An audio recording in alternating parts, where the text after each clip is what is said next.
Virtual Forum on Sudan, Challenges of Democratic Transition.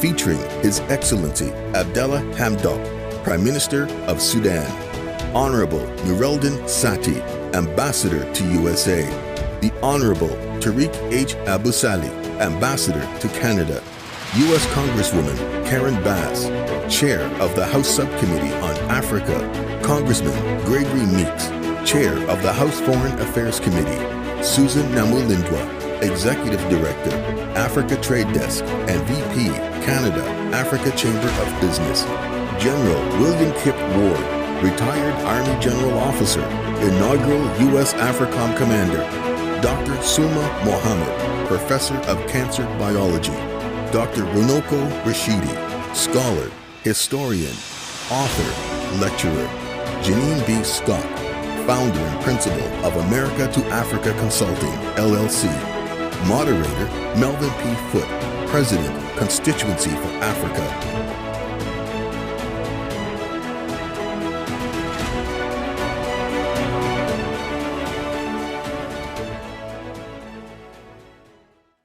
Global Television is a global super channel that transforms the destiny of people of African descent through programming that informs, empowers, entertains, and uplifts. The mission of Afro Global is to showcase the best of Africa and the diaspora.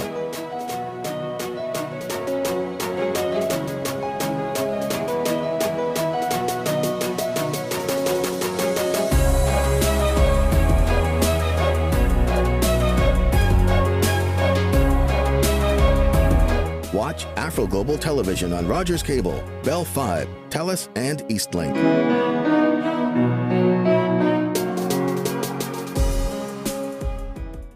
Good afternoon. My name is Melvin Foote. I'm the president of the Constituency for Africa. And it's a great pleasure for me to be moderator for this program this afternoon on Sudan, the challenges of democracy transition. We have a tremendous panel for you today to discuss these issues. And so without further ado, I'm going to get right into the program. I want to first acknowledge my co-sponsors, the Africa Trade Desk in Canada, Africa Canada Business Chamber, and Sophia Event Planners. We've been working together as a team to put this together across the border between the United States and Canada. We erased the border, and we just felt that we need to be focused as diaspora in support of Africa and support of Sudan in this mission. So without further ado, let me move into the program.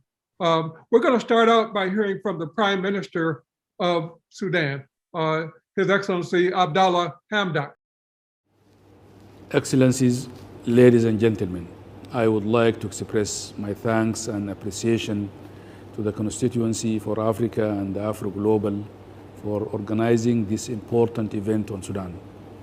Let me take this opportunity to congratulate Congressman Gregory Meeks on his election as chair of the House Foreign Relations Committee. As the first African American to assume this role, we hope that he will elevate our discussion on U.S.-Africa policy. I would also like to recognize Congresswoman Karen Bass, chair of the House Africa Subcommittee. The U.S. Congress has played a critical role in removing Sudan from states sponsoring terrorism list. For that, we owe them much gratitude and appreciation. I would very much like to repeat here that the government and people of Sudan welcome the election of President Joe Biden and Vice President Kamala Harris. Sudan is looking forward to enhance relations and cooperation between the U.S. and Sudan on diplomatic, economic, security, human rights, climate, and other areas of interest. The current situation in Sudan is critical. We're in the midst of trying to achieve multiple transitions, from war to peace, from poverty to prosperity, from tribalism and disunity to a diverse, unified, and democratic Sudan. Fundamentally, as a government, are fully committed to delivering a democratic transition and establish a Sudan where all our citizens live a life free from fear and want in Darfur, in the Nuba Mountains, in the Blue Nile, in all of Sudan, its center, east, north, and west regions. Currently, the economic situation is posing the gravest and most time-sensitive challenge. Sudan has recently undertaken major economic reforms, including gradual lifting of subsidies and unifying the exchange rate. 30 years of the previous regime has left a heavy burden, a collapsed civil service, an economy ravaged by decades of systematic looting, and a community of citizens whose protection was stripped away. Excellencies, ladies and gentlemen, the second government of the revolution was recently established. This is by far most diverse cabinet team. In implementing the above-mentioned transitions, the new cabinet has jointly committed to the following 5 priorities. First, addressing the economic and social challenges by putting the economy back on track, by increasing production, focusing primarily on agriculture, and improving infrastructure. Second, implementing of the Juba Peace Agreement provisions, services in areas worst affected by conflict, and resume negotiations with the remaining Sudanese armed movements. Third, embark on a comprehensive security sector reform. And fourth, energizing Sudan's role in international and regional platforms, resolving the simmering issues with Ethiopia while maintaining the principle of Sudan's sovereignty over its territories. And fifth, on the transitional issues, establish the pending commissions, the Legislative Assembly, and prepare for the Constitutional Conference and elections. I returned a few days ago from official visits to Saudi Arabia and Egypt, and our key message to the region and to the international partners: Sudan is ready to assume its rightful place in the community of nations, upholding its commitments on international law, peace and security. Democratic transition in Sudan is an important process. All stakeholders have a vested interest in its success.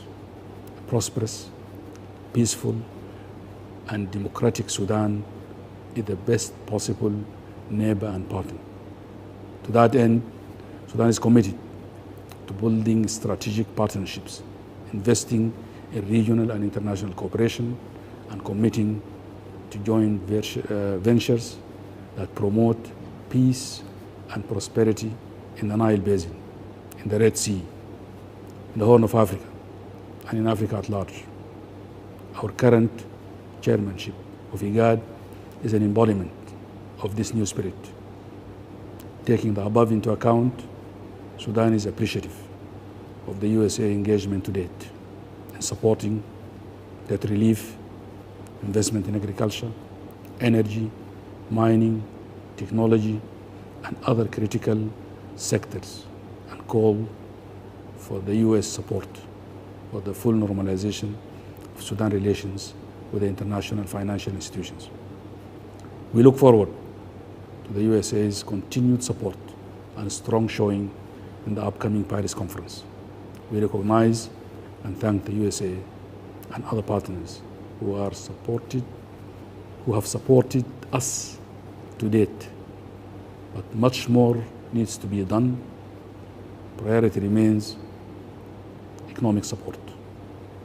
We need a new approach in the relation between the US and Africa, where people-to-people relations are central, and where there is commitment to invest in Africa's future. Africa is a young continent. Out of its 1.3 billion inhabitants, over 65% are under the age of 25. We must ensure that this is the century of Africa, with large-scale investment in green economies, in women and youth entrepreneurships.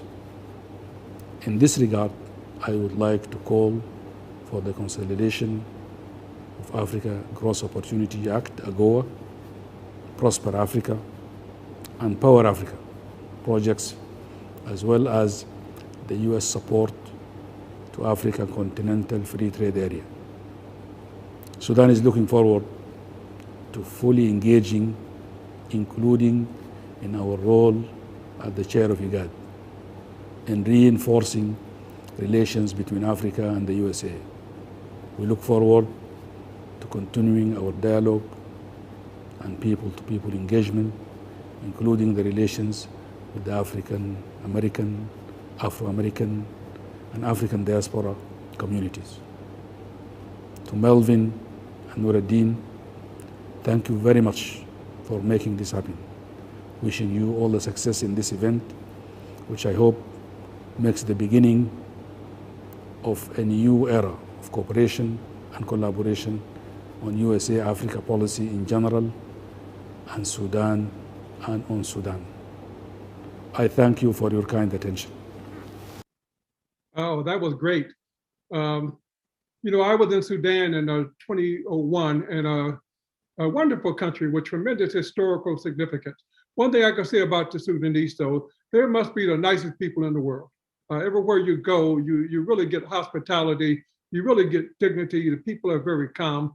And the country has tremendous history, you know, and you're going to hear a lot about that from our panel.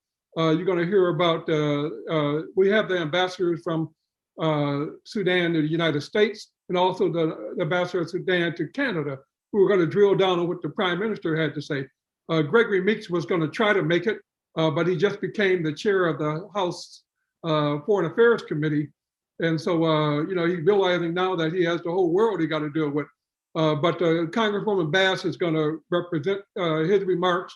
I'm going to call on Ambassador Nuruddin Sati, who is the Sudan ambassador to the United States.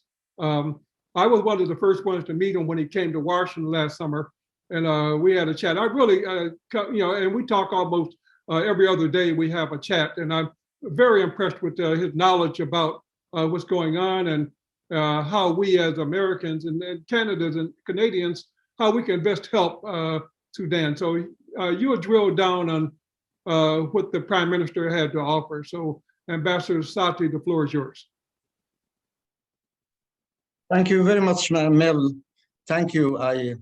At the outset, let me thank my brother and friend, Mel Foot, and Constituency for Africa, and other co-sponsors, Africa Trade Desk and Safia, for the setting up this event, and for Afro Global for accepting so graciously to be a partner and to air this event live. Prime Minister Hamdok graced this occasion with a recorded message that laid the framework for our discussion on the challenges of democratic transition in Sudan. He outlined 5 priorities: economy, peace, SSR, international relations, establishing the pending commissions, the Constitutional Conference, and elections.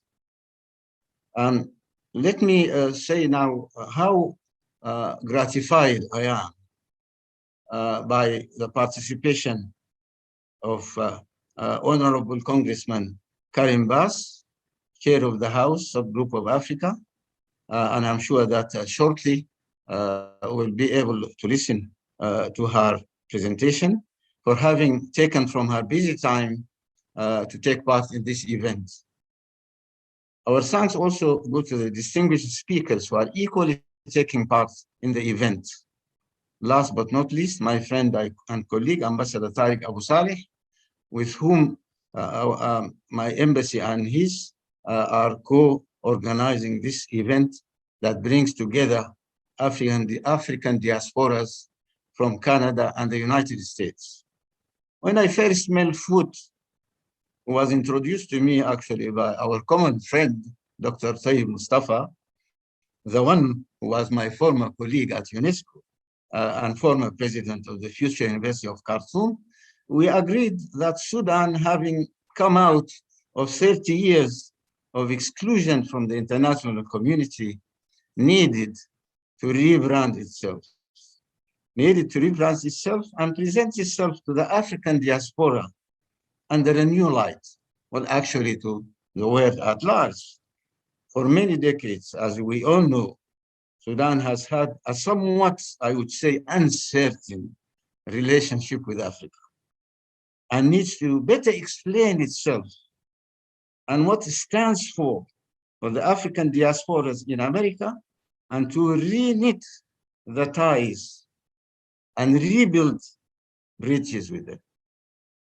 The change that took place in December 2019 is above all a cultural change that aims to make Sudan regain its rightful place in the concert of nations, above all within Africa and with the African diasporas that yearn to see Sudan as what it is, a pioneer of African civilization and a forerunner of many of the major feats and inventions of humanity. The growing interest in the ancient history of Sudan, the significance of the history of Sudan, as Mel has just said, and in Africa, in the world, is that it is the cradle of human civilization that gives impetus to the aims and objectives of the Sudanese, what I call the Sudanese reverse. The kingdoms of Kush, Meroe, Kerma, Napata, Nubia, and many others are being examined under a new light. Recent discoveries in the Nuba Mountains brought to the forefront what our professor and former teacher, Sheikh Anta Diop, has always repeated since his PhD, his attempt at the PhD in the Sorbonne in 1954. I visited him actually in his laboratory in Dakar in 1980. And this has been more recently reaffirmed by many others, and who give credence to what many African skeptics thought were baseless allegations. But while historical narratives are important to help people further reaffirm their identities and restore their forgotten or ignored ties, it is the realities of the day that shape their future relations and the premises of their living together. It is within this context that today's event and other similar ones gain their relevance. Sudan's democratic transition is seen by many as a new hope for the African people and for those in the diaspora. The slogans of freedom, peace, and justice have inspired thousands and thousands of youth, particularly young women and girls, to claim their rights to dignity and a decent living.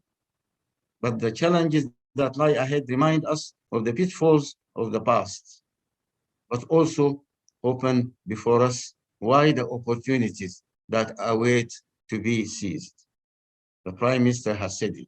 Africa is the continent of the future, and we are called upon to play our part in making this dream come true, with putting in place the right governance structures through reconciliation of our competing interests and social forces in Sudan, and rebuilding the marginalized areas that suffered for too long from war, reconciling the society, creating the right conditions for re-energizing our youth to fulfill the many promises of our creativity, their creativity, as a key to unlocking that great potential that for many decades remained buried under the sands of dictatorship and despotism. Putting in place the right infrastructure, investing in our natural resources, abandoning our old ways of the past and opening up to the world and showing our real ability to be a trusted and respected partner, showing our true self that of a peace-loving nation, keen to reach out and create partnerships and friendship around the world, putting our immense agricultural, mineral, and clean energy resources at the service of the creation of a new Africa that can gain its rightful place in the concept of nation. Rebuilding relationships with the world community on new premises of mutual respect and cooperation, and building stronger ties with the Sudanese diaspora and the African diaspora, bringing them together so that they can work in the interest of Africa and building the future of Africa. The challenges of democratization are multiple. We have been there before. We have to get it right this time around. We failed many times, and failure this time is not an option. Amduk said it. There are two options, success and success. So let us work together to make democratization work this time by reconciling the society, reconciling the many competing interests, and reconciling all those divergent forces in the society that had been pulling us apart, but now we are bringing them together within this government of the transition. We can only do that in cooperation of our friends in the diaspora, in the United States, in Canada, in the world at large. Having said this, I thank you very much more for your attendance, and I wish you well, all of you. And thank you for those who are going to follow, my good friend and colleague Tariq, and really the fantastic speakers who have come together in order to show us how we can work together as a people and a nation. Thank you very much. Thank you very much, Ambassador Sati. So let's move to Ambassador Tariq Abousalah, who is Sudan's ambassador to Ottawa, Canada. Ambassador, the floor is yours. I would like to thank Dr. Melvin Foote, the moderator of this panel and president of Constituency for Africa, for giving me the floor. Allow me at the outset to express my appreciation for His Excellency Prime Minister Dr. Abdallah Hamdok for delivering introductory remarks for this important event. These important insights will lead our discussion in this panel today. I would like to warmly welcome Congresswoman Karen Bass, Chair of House Subcommittee on Africa, whose insightful remarks will be soon, hopefully. I would like to express my gratitude for availing this opportunity to talk. I would like to thank my colleague, Ambassador Nuruddin Sati, for making this a success. Sudan entered a new era after December Revolution, which ended a 30-year dictatorship, paving the way to sustainable democracy and development. This opportunity encourages us to strengthen our relations with the international community, allowing Sudan to contribute to the world and benefit from the efforts of our diasporas, global citizens, and Sudanese communities around the world. This panel is organized today amid the tremendous challenges of the COVID-19 facing the whole world. I believe that these global challenges could be transformed into opportunities for the humanity, and that needs some sort of creative thinking. Sudan is experiencing a long-awaited democratic reform and is witnessing a new era after the major political change of 11 April 2019.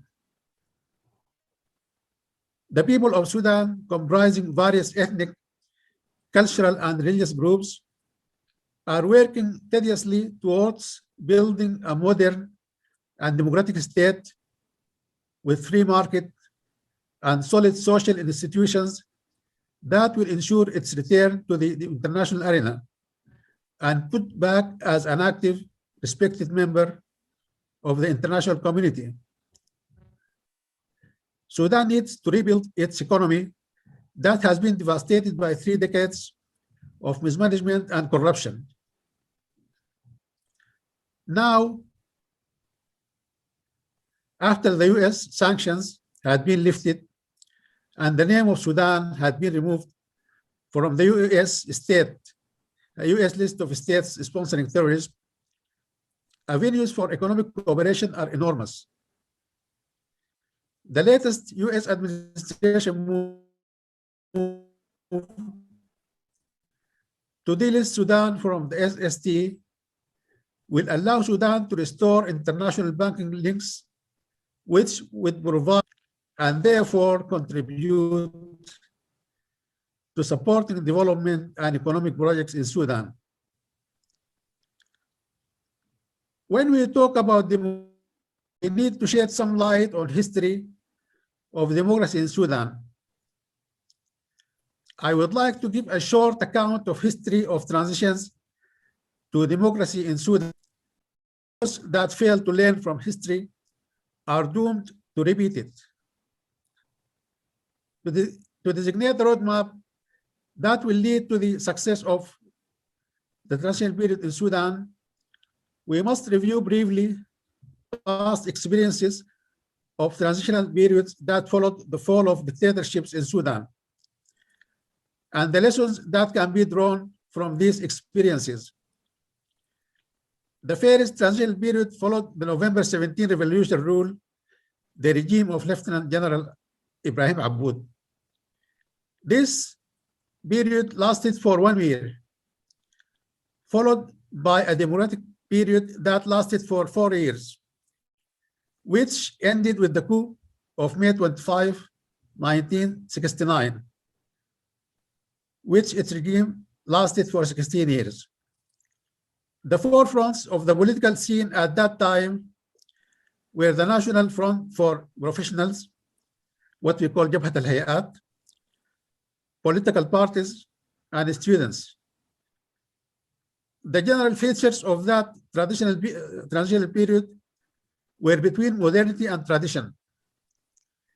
And the issue of public freedom and the problem of South Sudan were the main concerns of the year of transition, which was followed by a democratic system, the second democracy. That lasted for 4 years.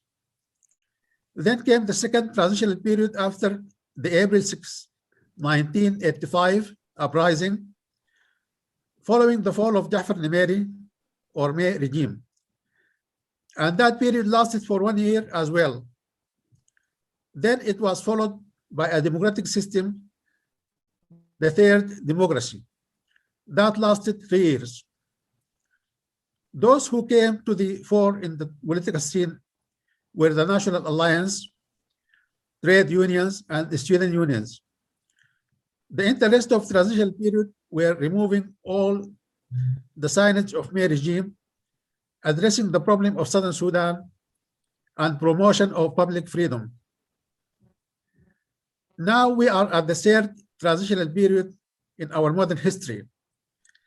That followed the fall of the National Salvation Regime on April 11, 2019.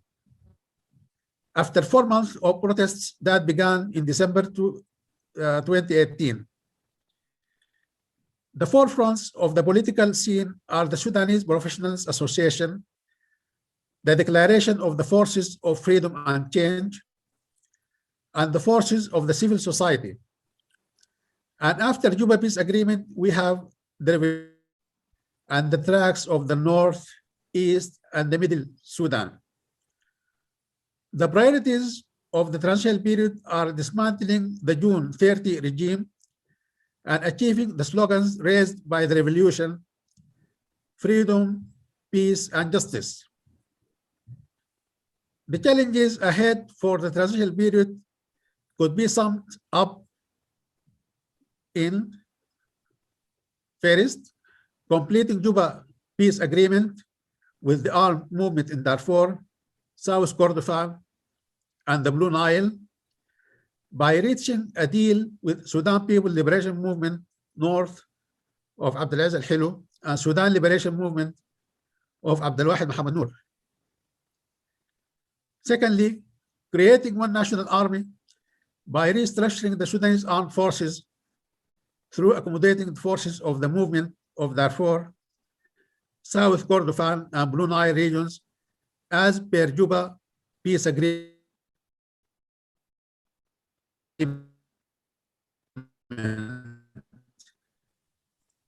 National Intelligence Service to safeguard the national.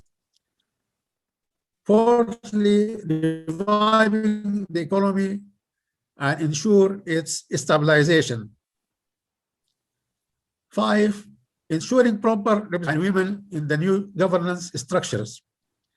And lastly, foreign interference in Sudan affairs. Those 6 challenges should be well addressed and overcome by all the Sudanese. But the main responsibility goes to all partners of the transitional period. There are some elements of weakness of the transitional period which could be represented in the structural composition of the forces of the Declaration of Freedom and Change, which comprises many political parties, and this makes decision-making very slow.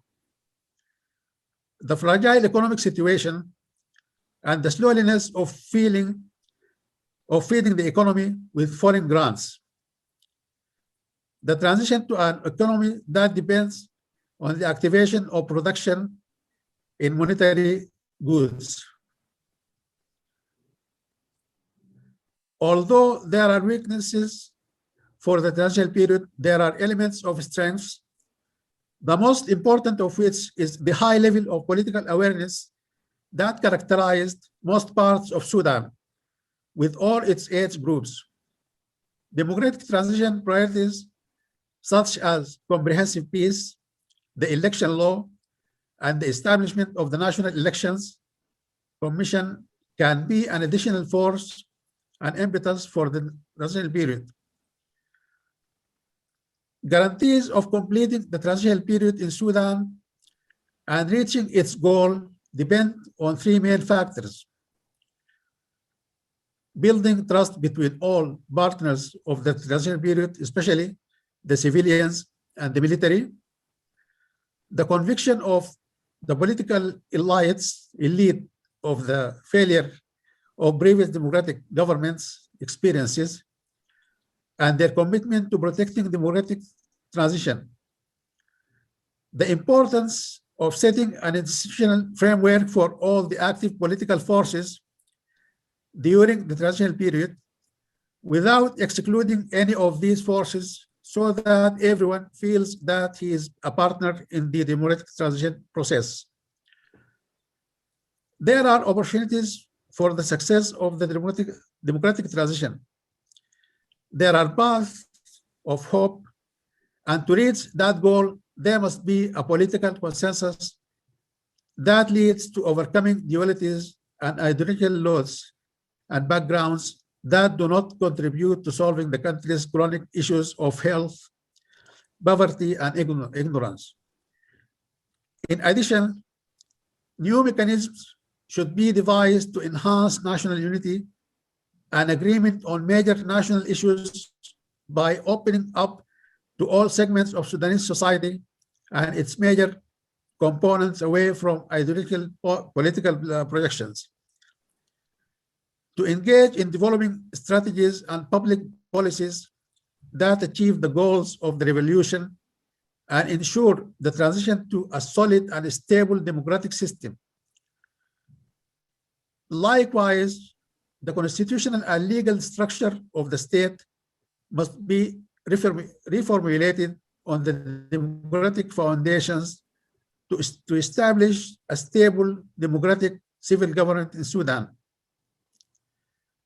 Finally, the success of the third transition depends mainly on the performance level of the Sudanese political class and the progress it makes in 4 basic axes: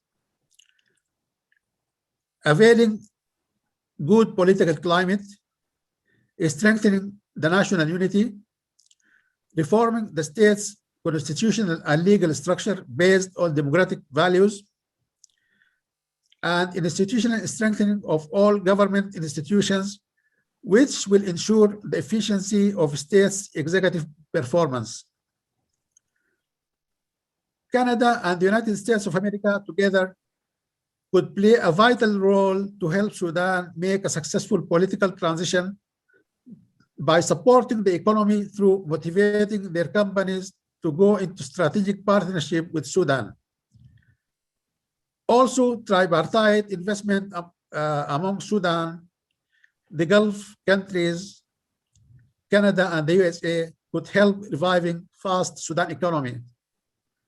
Sudan can provide the land and human resources and beneficial incentives. The Gulf countries can provide financial resources, and Canada and the United States of America can provide modern technology, expertise, and the know-how. This tripartite investment would be for the benefits of all parties. Canada can help Sudan by providing technical support for the election process through Election Canada.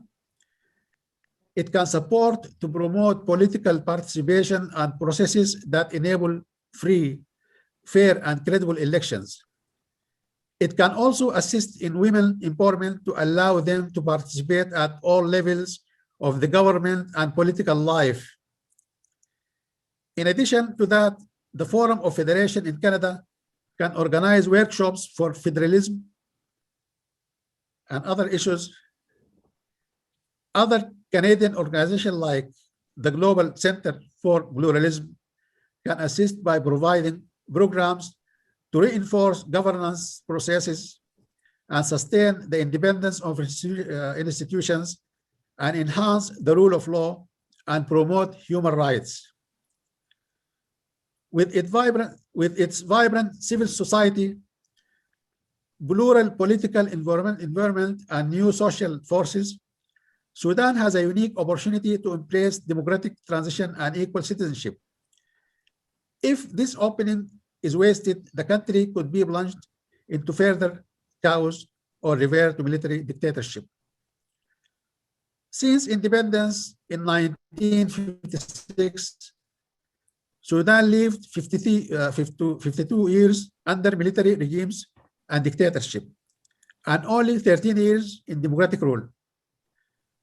The transitional period is facing many challenges, and the road to democracy is not an easy one. But with the strong will of all the Sudanese people, we will attain the noble goal of establishing a sustainable democracy, which will redraw the birth of new, different Sudan. Concept of democracy should be consolidated to realize ideal practice, and democratic values should be enshrined in the Sudanese political elite and the society at large. The guarantee for success of the transitional period in Sudan lies mainly on the partnership between the civilian and the military components. Trust should be built and reinforced between the two components in order to have a safe path to elections that will set democracy in Sudan. The United Nations Integrated Transition Assistance Mission, UNITAMS, the role of this UNITAM is crucial to the transitional period in Sudan. This mission will work in coordination with the government of Sudan to support issues regarding census, elections, peace-building process, as well as support to the second phase of the peace process.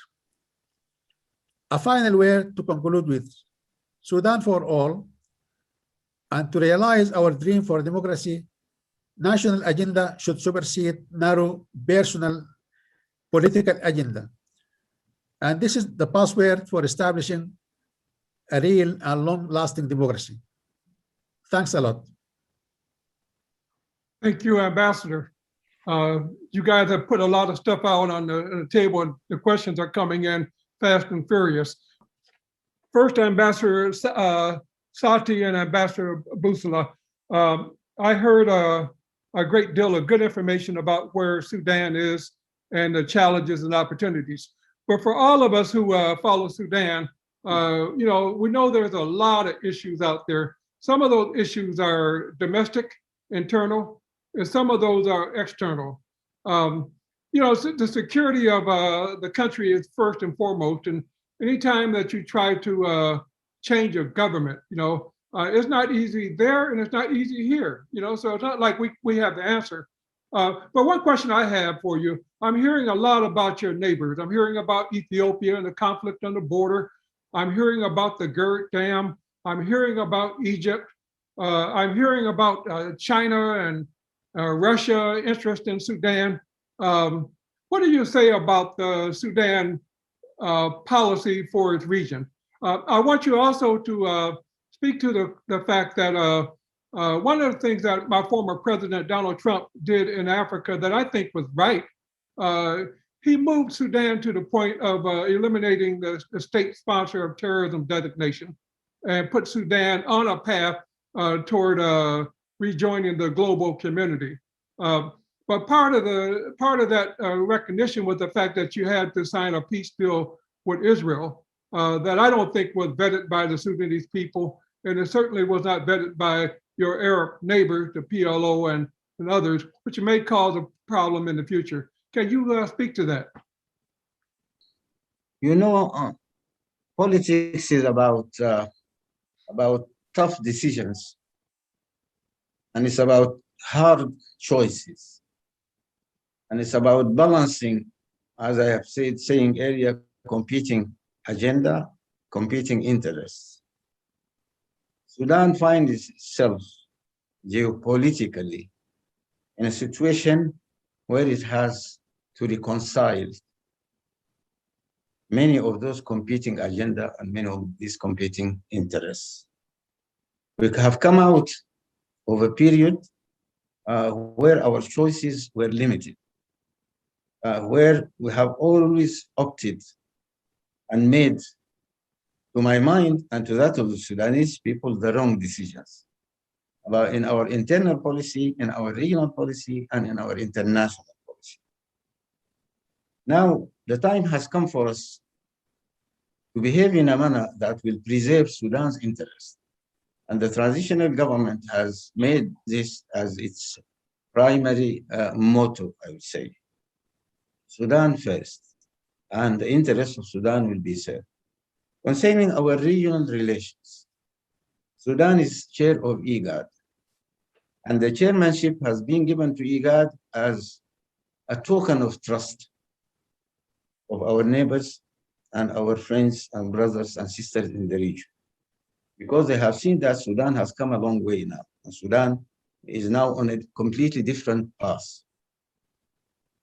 As chairs of IGAD, we are bound, and as in our principle and own values, we are bound peace and security. We are seeking peace, security, stability, and welfare for all the countries of the region. Above all, those who are sharing with us the lifeline of the Nile. And for us, it's this a priority that we live in peace and harmony with our neighbors. Unfortunately, since Mel, you mentioned our relation with Ethiopia, we're quite surprised to see that the Ethiopian government, contrary to all expectations, has been behaving itself in a manner that has been denying us our basic rights. We have been the first ones to recognize Ethiopia's right to build a gate.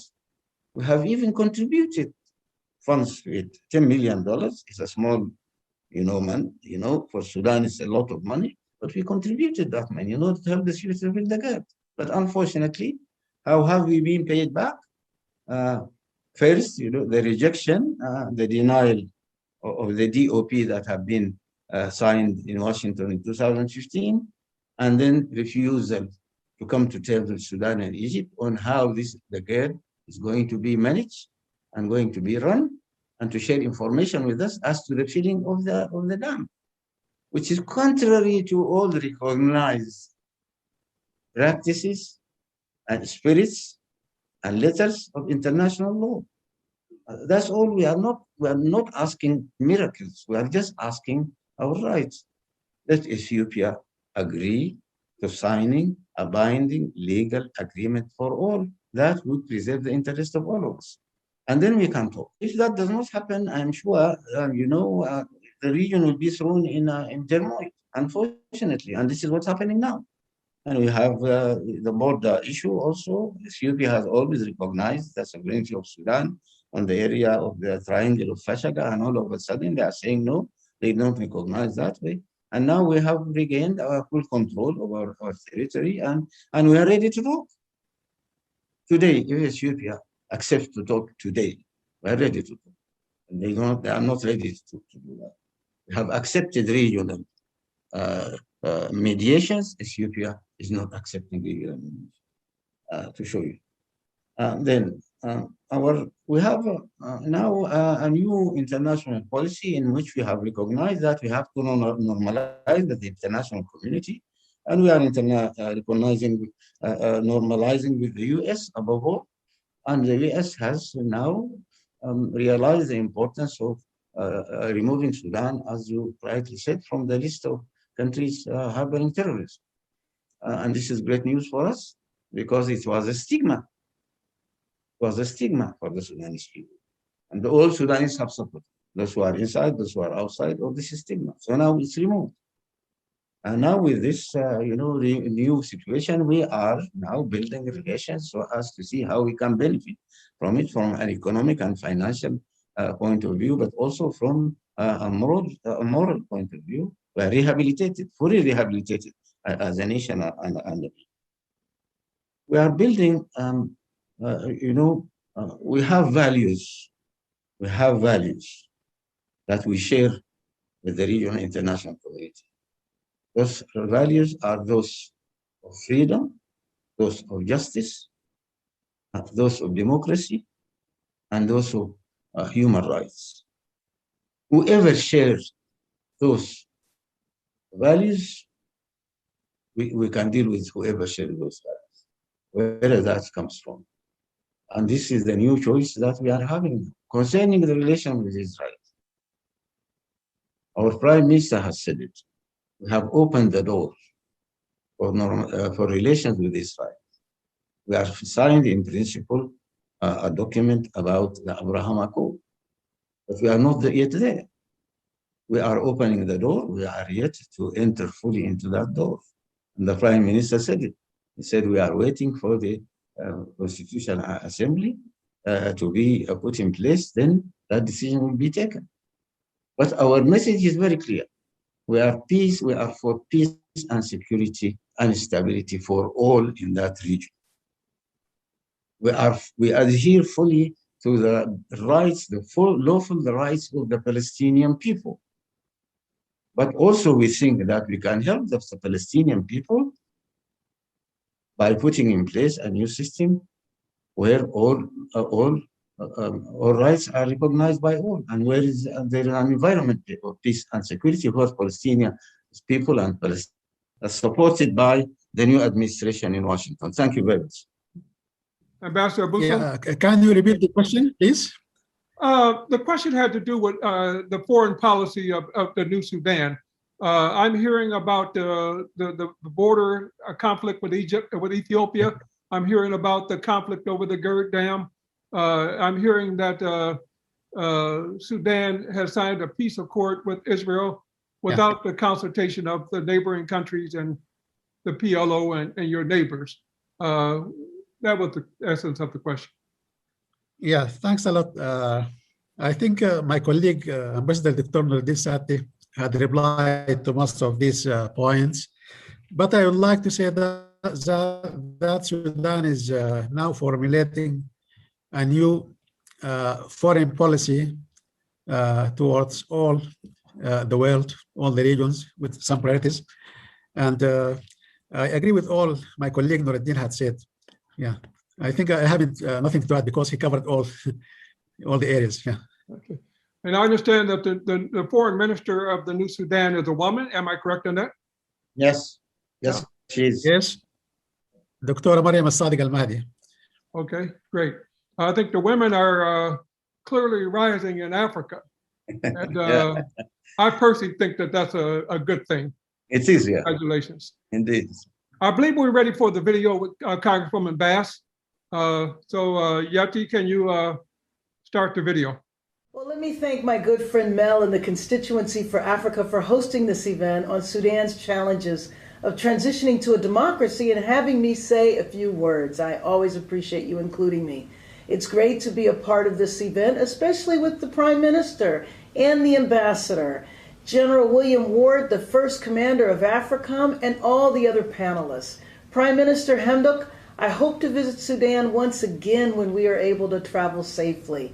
As you remember, in January of 2020, I led a bipartisan CODEL to the country where members of Congress spoke with the Prime Minister, his judiciary, and Parliament during the early stages of the transition.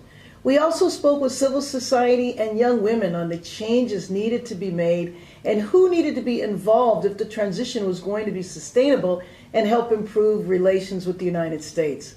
Although it's sometimes hard for citizens to recognize, I believe Sudan has truly made improvements from the autocratic former leader who committed war crimes, decimated the country for over 30 years, enabled a civil war and mismanagement of resources that we know killed hundreds of thousands and displaced millions of people. But there have been incremental strides toward a new Sudan. The Prime Minister recently announced his new cabinet, continuing his promise of a transition to a civilian-led government, and many of us in Congress pushed for Sudan to be removed from the state-sponsored terrorist list because the U.S. saw the progress that had been made regarding reforms while trying to secure foreign financing to eradicate the country's debt. This truly is the only way Sudan will transition to democracy, by having a stable economy and an environment where its citizens can thrive. Sudan's high inflation, prolonged currency shortages, and a successful black market remain pressing challenges causing protests in recent weeks over the deteriorating economy. Prime Minister, I urge you to stay the course. Democracy is a slow and sometimes painful process, and we all know that here because we've seen the pain even in the United States. Last Congress, I supported H.R. 7682, Sudan Democratic Transition, Accountability, and Fiscal Transparency Act of 2020, which was introduced in the House and was a step in the right direction as the country tries to strengthen its rule of law, promote peace and security, adhere to human rights policy, and include women in every aspect of society. We in Congress look forward to building upon this legislation, and will be monitoring this closely to ensure the country has sufficient resources needed to succeed. Democracy is led by the people. Sudan's civilian-led protests ultimately led to a new transitional government that is making headway to a renewed bilateral relationship with the U.S. and ultimately to democracy. A new Sudan must integrate the Sudanese professional associations, made up of doctors, lawyers, journalists, teachers, and engineers, to all facets of society. A strong civil society adds value and builds upon a democratic society. The Declaration of Freedom and Change, signed by other civil society and political coalitions, is a document that can lead the country to democracy because it is an inclusive document. As with any new democracy, strengthening human rights policies are a key factor, and a new Sudan must continue to strive for press freedoms and give journalists the space to criticize and report stories that may oppose the government without the threat of detainment or assault. A new Sudan must open up the internet and give its citizens the right to communicate on social media platforms, whether it's to oppose the government, mobilize a peaceful protest, or use it for entertainment purposes. The internet can no longer be used as a tool for suppression, especially during elections. Where some places in Sudan are turning a corner, we know there is still violence and despair, like in Darfur. This January, there were reports of violence, where inter-ethnic violence killed at least 155 people, wounded many more, and displaced tens of thousands. Undoubtedly, this led to thousands of people being displaced and people's homes being looted and destroyed. This violence is perpetrated by Darfur being impoverished and plagued with illegal weapons and divisions over the limited resources of water and land. The UN Integrated Transition Assistance Mission in Sudan has replaced UNAMED, and its transition and its mandate is to support the transitional government in Sudan in its transition to democracy. But I want to reiterate, the protection of citizens during and following the final drawdown must be a priority. 4 strategic objectives of support for political transition, peace processes and the implementation of peace agreements, peace building, and the mobilization of external resources are all interdependent, and Sudan's political transition cannot occur without economic resources. Despite the Prime Minister's strides to democracy, the people of Sudan are still suffering and are frustrated because of the high cost of basic necessities like bread, electricity, and fuel. This has led to violent protests similar to those in the former regime. What can we do here in Congress to help? I'd like to know that. I know the Prime Minister was given the tall task of bringing a country out of international isolation for 3 decades, but people who are hungry just want to be fed. There continues to be many members of Congress who watch Sudan closely and want to see the country succeed. We would like to receive updates on what's happening in the country, how our assistance is directly affecting the people of Sudan, and how U.S. policy is adapting based on the new strides the country is making toward democracy. I also continue to urge that the AU play a key role in mediating the dispute between Ethiopia and Sudan, an area, especially the land, where is occupied by Ethiopian farmers, and continue to support and help peaceful negotiations, acceptable terms for all parties regarding the GERD. I will continue to highlight Sudan here in Congress, but now that a cabinet is in place, what can Congress legislatively do to help strengthen the country's economy and continue to strengthen U.S.-Sudan bilateral ties? Thank you very much, and I look forward to hearing how today's event goes. Thank you. Ambassador, do either one of you want to respond to what the Congresswoman had to say? Of course, I'm gratified that Chairperson Karim Bass has been able to join. I know she's very busy, of course, especially at this particular juncture. I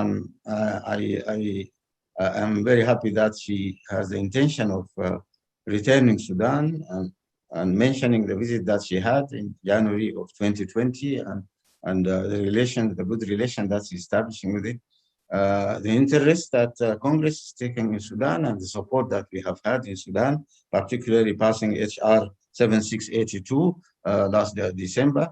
Of course, the need for Sudan to continue on the same path and the strong presence of women, and then democracy is made by the people, and that the people have to lead, and this is what this revolution is all about. So I fully support what Representative Karen Abbas has just said, and of course we are in contact with her and with other congressmen and women and with senators in order to see how we can communicate better with them and how we can better brief them on the situation of Sudan. And the message is well taken. We will reinforce our ties with Congress and respond to the question that she's asking about exactly how better the U.S. can support Sudan. The U.S. has already done a lot, actually, in supporting Sudan in the last weeks and months.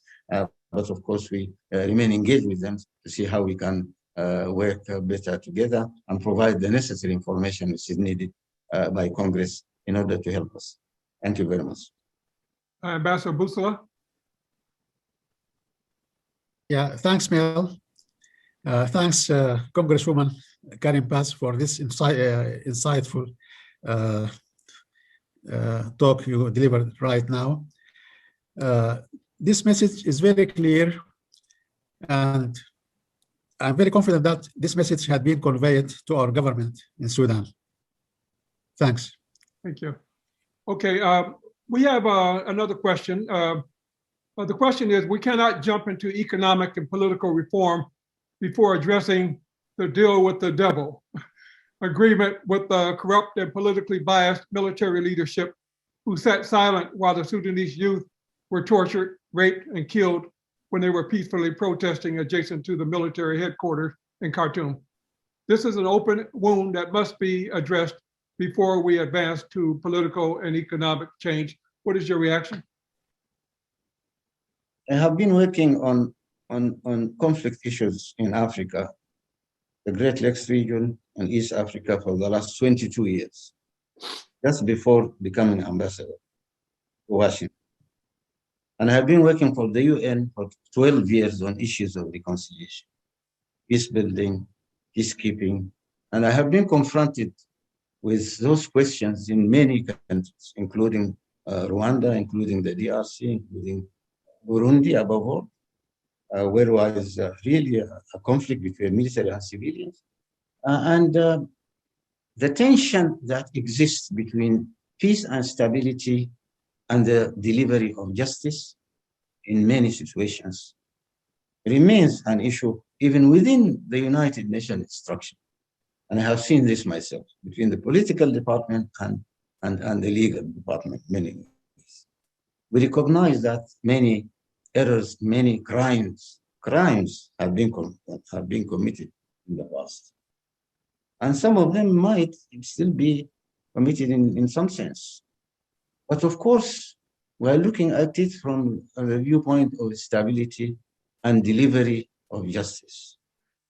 And it is for this reason that something called transitional justice has been introduced in the international jargon, international structures, and international practices, actually.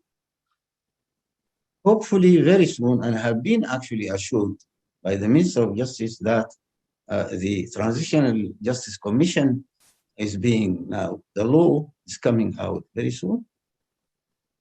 And the court for the Darfur crimes that have been provided for in the Juba Agreement is also being created, and all past crimes will be treated within this context. There will be no total peace in Sudan or anywhere other in the world without justice being delivered.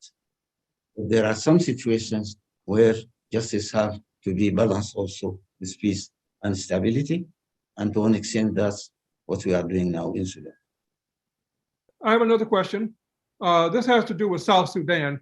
When I was in Sudan in 2001, of course, the war was raging, and I had the chance to visit both South Sudan as well as Khartoum. Tragedy galore.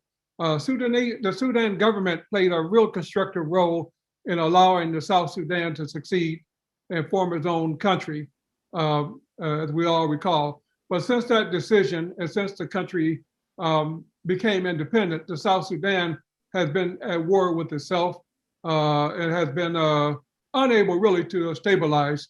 How does this affect the progress going on in Sudan today? Do you see any progress for the future? And now we're talking about two countries as opposed to one country. And it seemed to me that both countries got problems. What do you think about what's going on in South Sudan? Well, I would not interfere in the internal affairs of South Sudan. But someone who has been following what's going on for the last 50 years, at least, and who have been engaged, actually, in many ways in working with the South Sudanese before and even to some extent after independence, and have been someone who have been even trying to play a role in bringing the two parts of the country together for many years. I can tell you, my answer would be very simple. South Sudan, like many other parts of Sudan, suffered from the policies of the last regime, and suffered actually since independence from the miscomprehension of our politicians and part of the Sudanese elite of what Sudan is all about, denying the diversity of Sudan and denying to look into the solutions to the complexity, the many complexity of Sudanese society. And I'm one of the first one who wrote about that as early as 1979, the dialogue between the various cultural components of the Sudanese society. That dialogue has not taken place until this moment, never. So this is one reason why they opted for secession, and I cannot blame them for that, because the former regime did everything to push them away and take them on the path of independence. But the second part of my answer is about nation building. Nation building is not an easy task, and even Honorable Karim Bass just a few minutes ago, she said democracy is painful. Nation building and state building is a painstaking task. And we have seen in Sudan, even today, we are grappling with that task. And South Sudan will take a long time in order to find the right harmonious way of building a nation and building a state. And all that we can do is help them. And I'm happy to see that the two nations are working together solidly. They are helping us out with our peace, and we are helping us out with their stability. And let us continue on that path. And I think we can make it with the right kind of political way. Sudan was the first country to sign the Continental Free Trade Agreement. I believe Sudan was the first one to endorse it. And then, COVID-19, we haven't said anything at all about COVID-19. How is it being, how is it affecting the life in Sudan? And what is the Sudan government doing to address it and to, get people vaccinated and that sort of thing? Well, vaccines arrived when the first batch of vaccines from COVAX arrived a few weeks ago, a few days ago, and vaccination started a few days ago, I would say, and it's relatively, a small, package, but we have promised to have 2 million of those vaccines within the next few weeks, and I would leave maybe the rest of the answer to my colleague Tariq also, in order to complement whether he wants to say. Thank you. Ambassador Busla. Yeah, maybe I would just would like to add some points regarding South Sudan.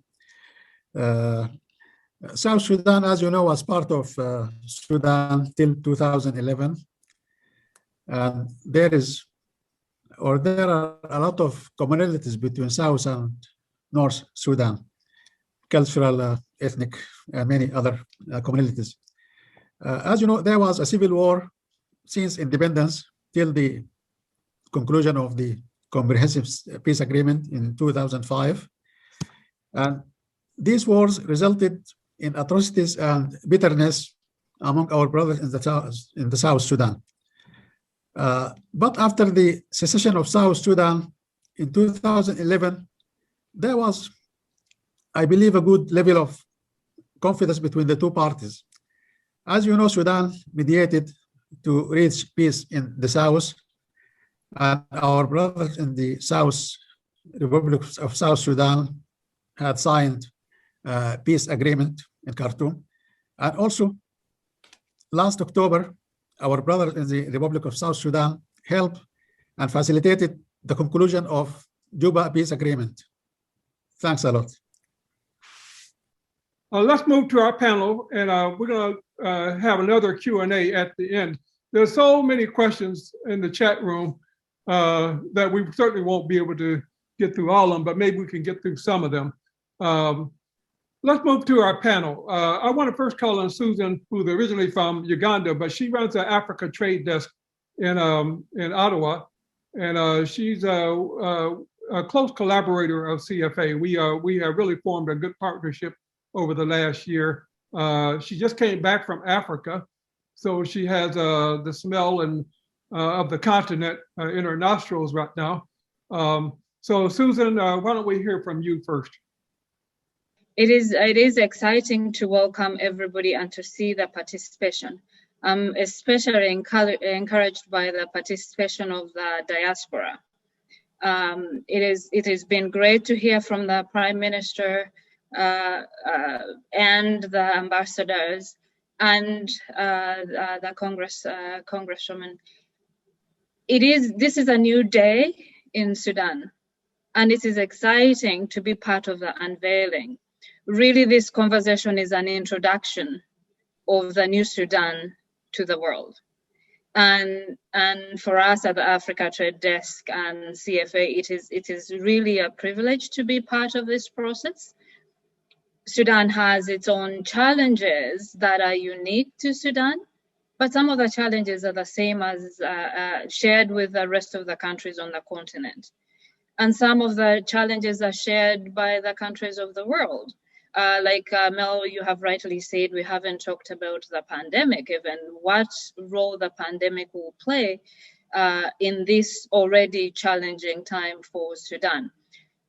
But I'm hopeful that this is, and my hope here is that this is just the tip. I mean, like seeing from the questions in being asked, it says that Mel, you and us have an opportunity to really further this conversation.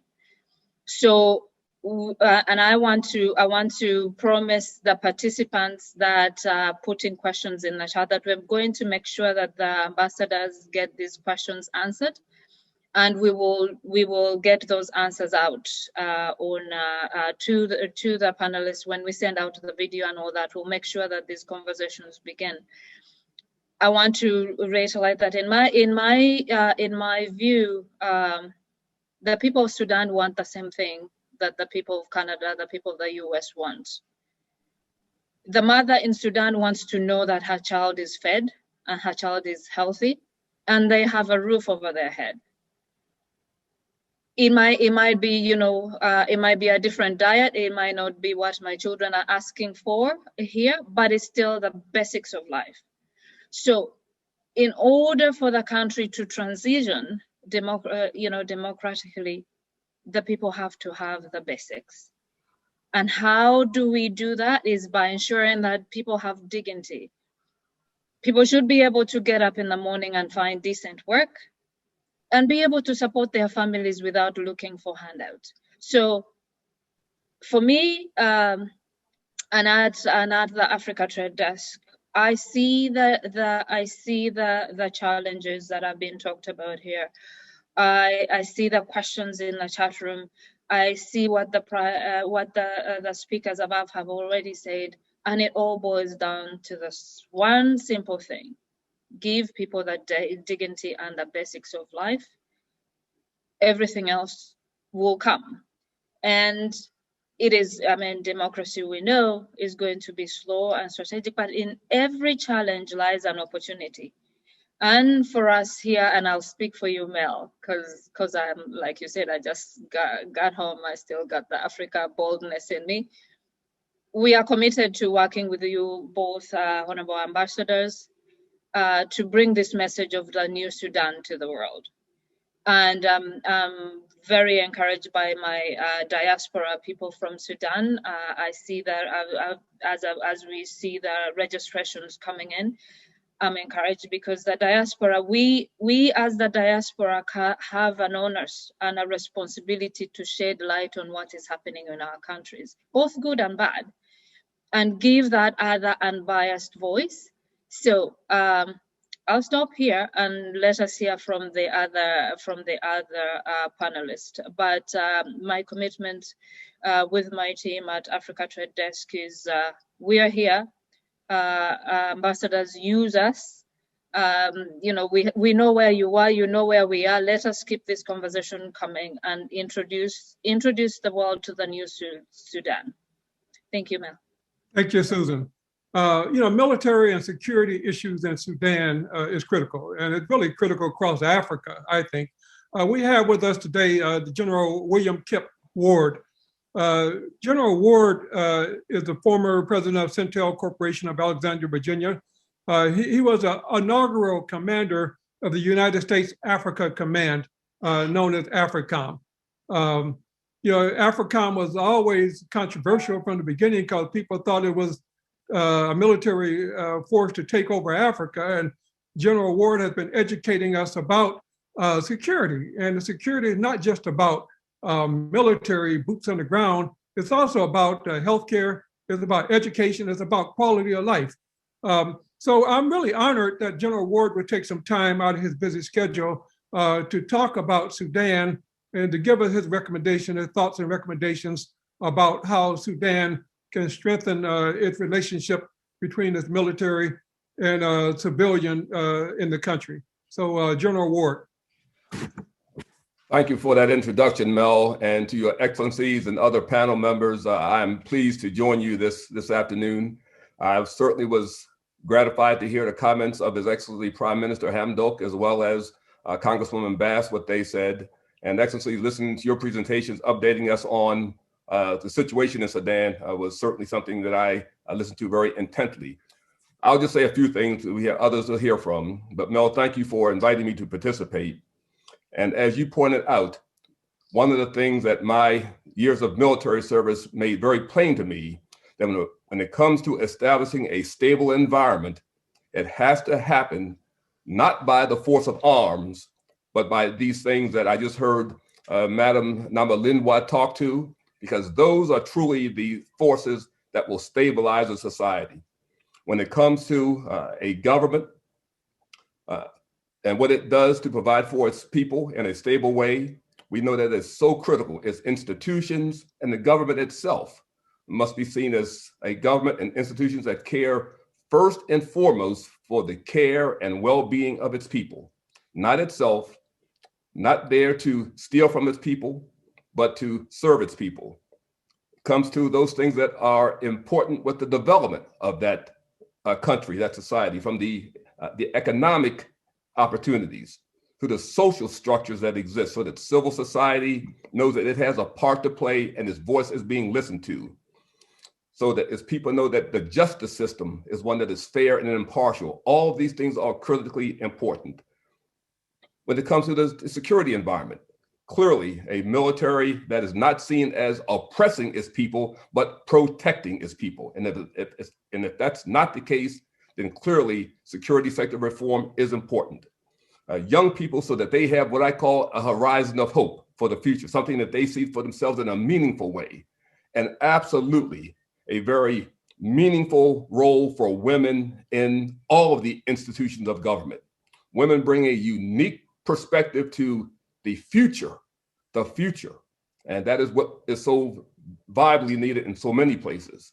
Clearly, when it comes to the security forces, and I'm happy to know that there are things being done for security sector reform that must be done. So these security forces that exist must know that they are not there to serve themselves. They are not there to be served, but to serve the people. The size of these entities must be in accordance with what the nation, the country can afford. They must be trained in a way that there's respect for human rights, there's respect for the civil rights of its citizens, that there is an awareness of taking away gender and sexual violence, that they are trained in a proper way, disciplined in a proper way, so that they support the objectives of their duly elected civilian leaders and not making rules for themselves. And you do that in many ways, to include those that have been around too long. They are gracefully let go, but let go in a way that they no longer are influencing the fabric of the military, so that those who would come in with ideas that truly look to how we serve our populations better are the ones who are there, that they are professional, that the leaders are capable and not put there because of some patronage factor, but they're because they are professional leaders and respond to the legitimate civilian governments that have been put in place by the people. Again, these are things that don't happen overnight, but if you take one thing at a time, so that the professionalization of that military, those security forces is there, and so that those things that were done in the past are not tolerated, and that they are done in a way such that the people see that we have a security environment that is truly here to protect me and not to oppress me. And it's clearly the duty of the elected civilian leadership to put in place those policies that allow that to happen. Now, to do that, the military must be careful, because you don't want a military that will prey on its own citizens.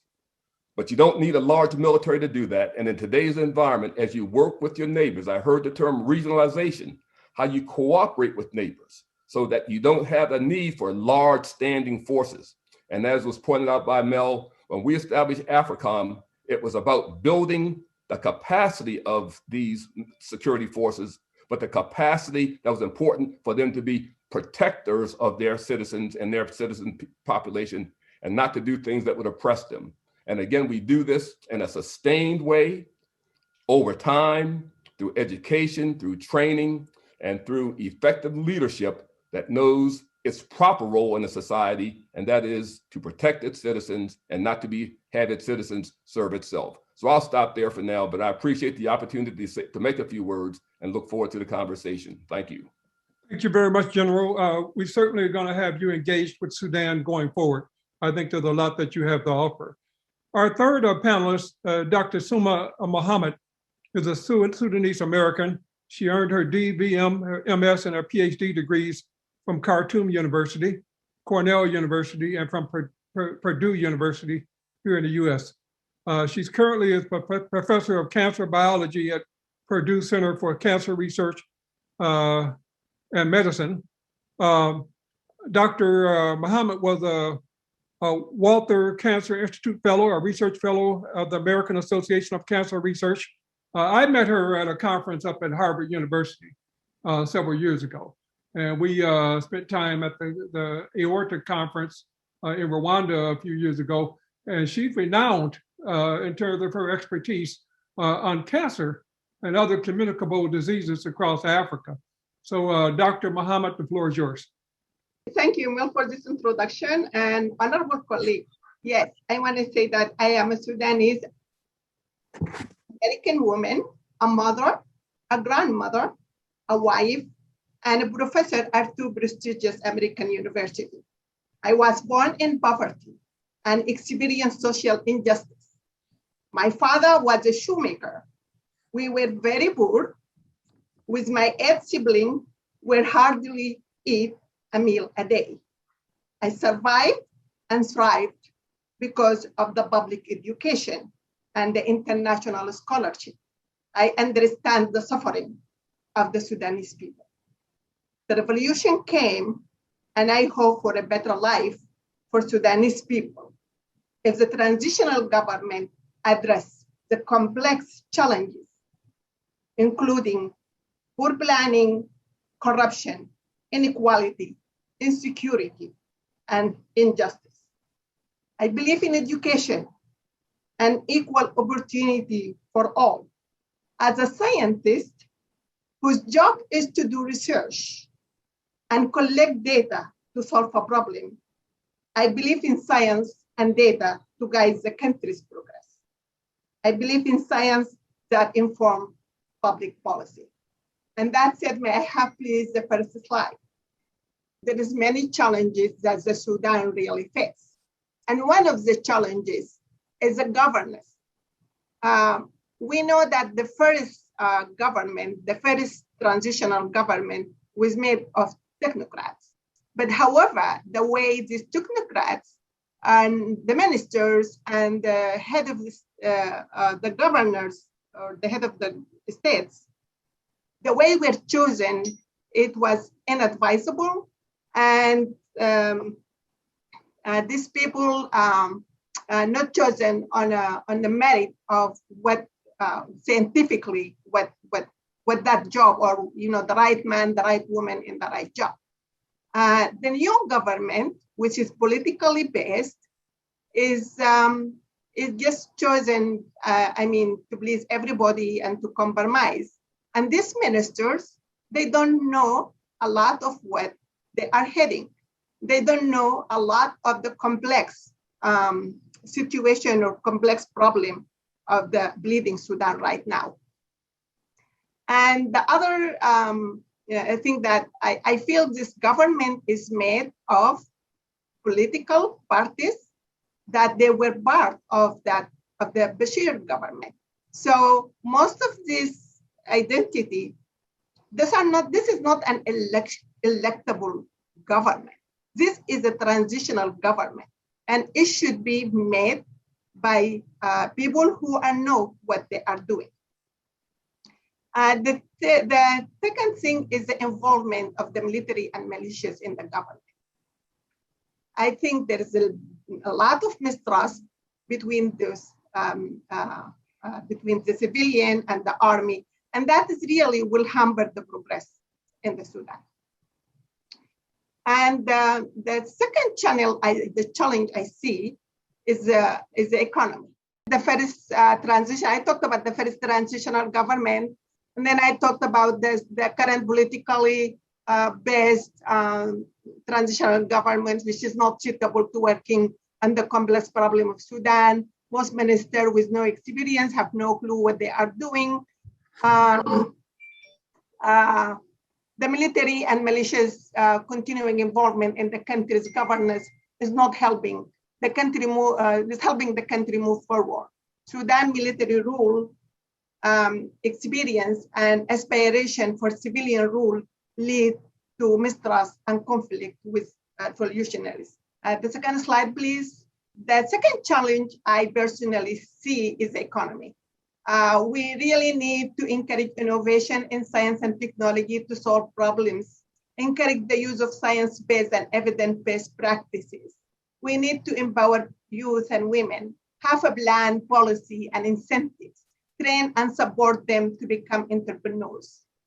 Have a strategic plan for increasing the value-added products for new market, control the border, and stop custom corruption, import essential goods. The most important thing, which is dear to my heart, is to talk about the diaspora. Stimulate the economy by having a serious dialogue with the diaspora in every continent using the dedicated offices in the embassies. Organize a conference in Khartoum to meet with the diaspora with clear agenda. Have effective new coordination body in one place. Open the door for ideas, investment, and give clear incentives.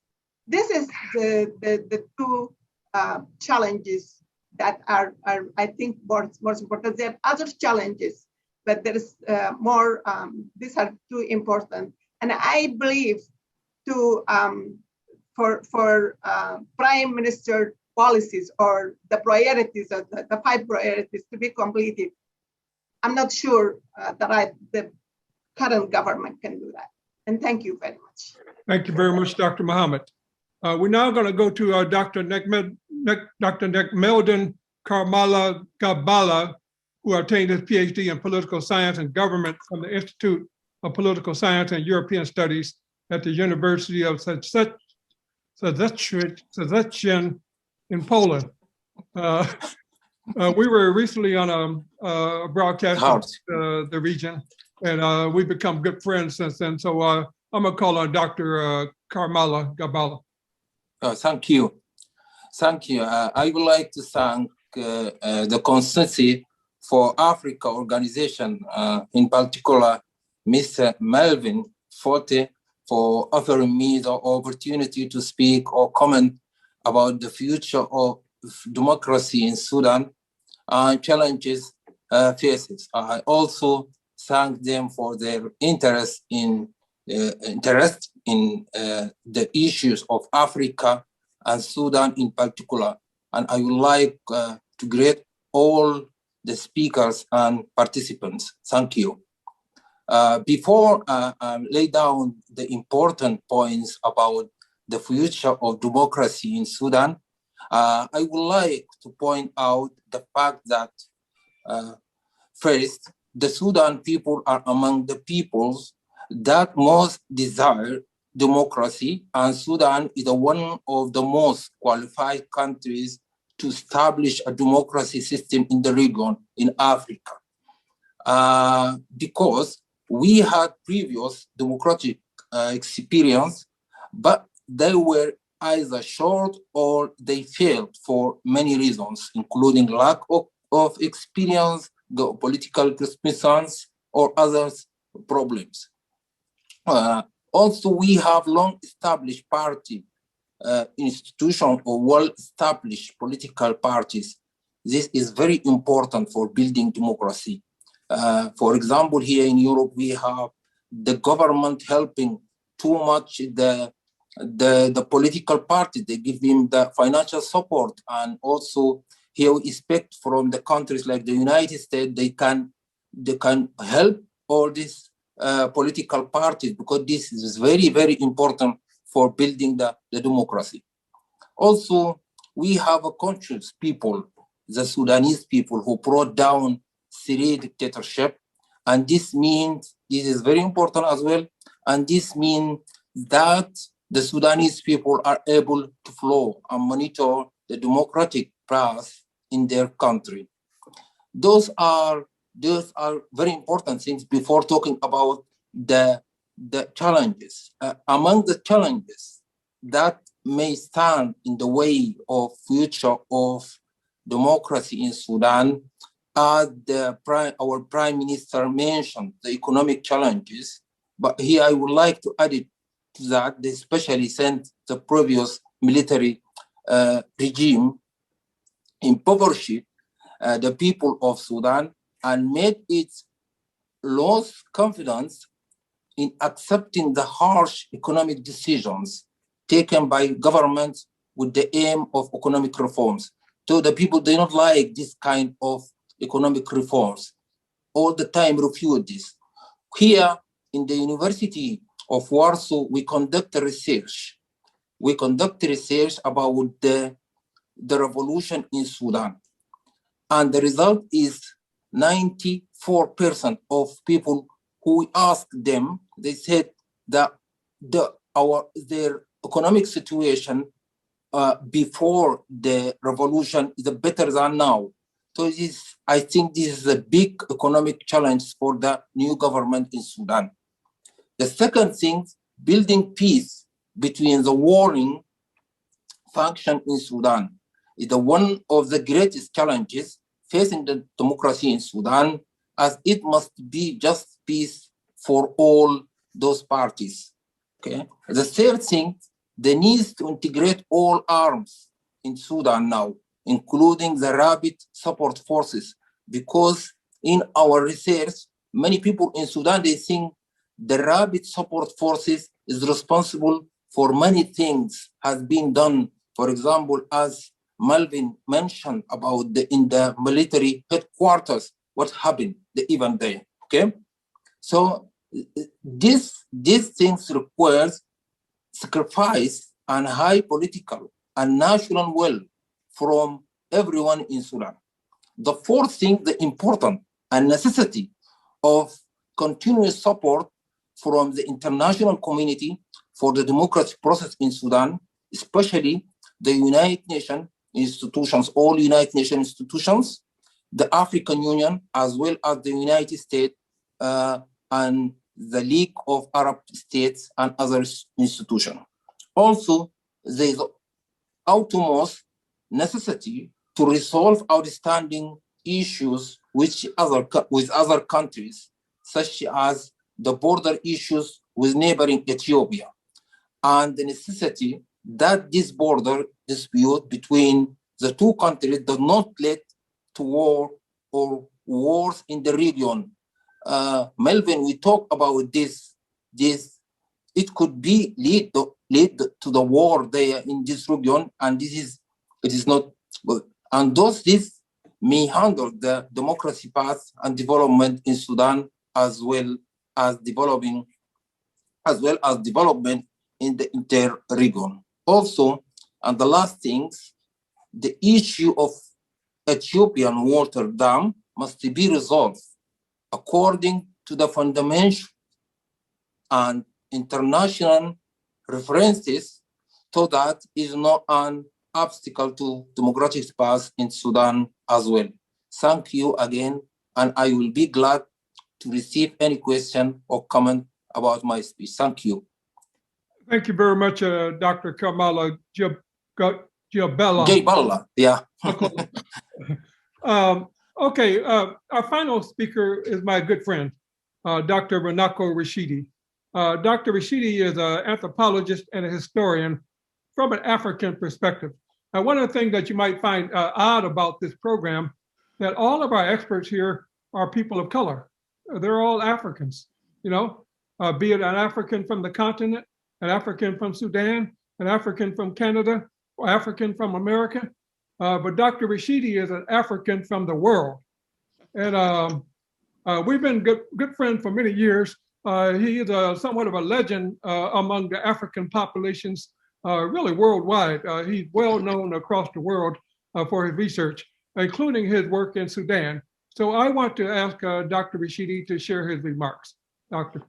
Well, thank you. Hopefully I won't drop the ball after such a introduction. Your Excellencies, Ambassadors, General, distinguished panelists, Sisters and brothers, ladies and gentlemen, I'm delighted to be here today and to share about 4.5 minutes about 3,000 years of history. I want to thank my brother and friend Melvin Foote for inviting me. I think the work that he is doing in the Constituency for Africa is absolutely wonderful.